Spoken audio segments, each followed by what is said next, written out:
Hi guys, Ashley here from mamasdance.com. Today I wanted to take you along for the weekly recap.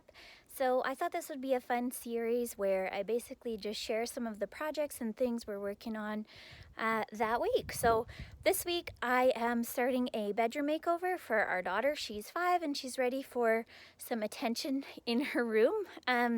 This room is a bit of a smorgasbord and it really needs some help.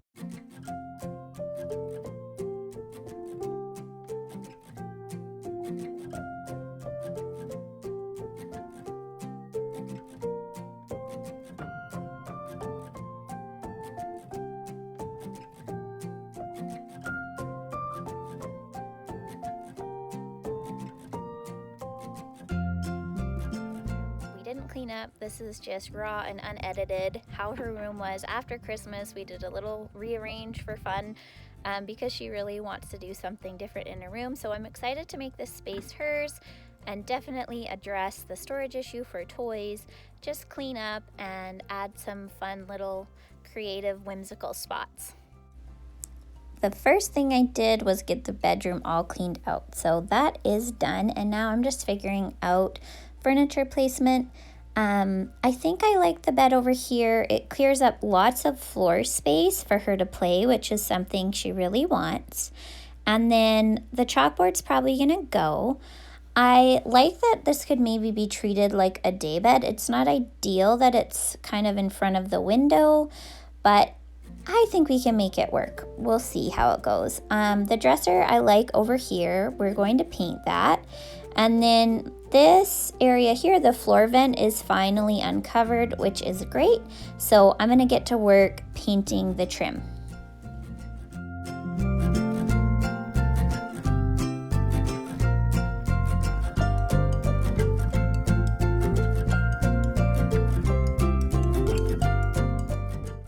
Wow, it feels so much brighter already just getting the closet and the door primed. Don't mind all the stuff, just try to look past it. Oh, there's our cat. It's coming together though, so that's the good news.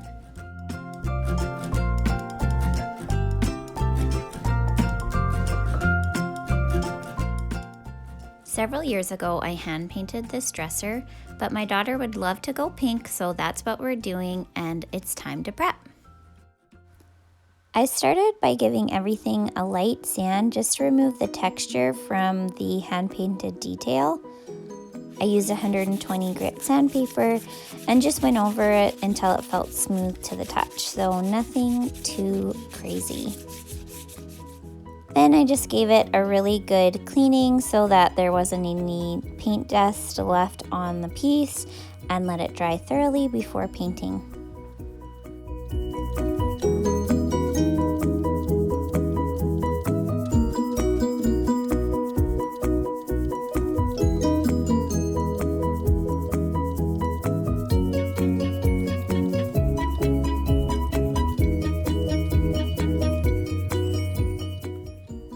Okay guys, well thanks so much for following along with me today. I hope you enjoyed this.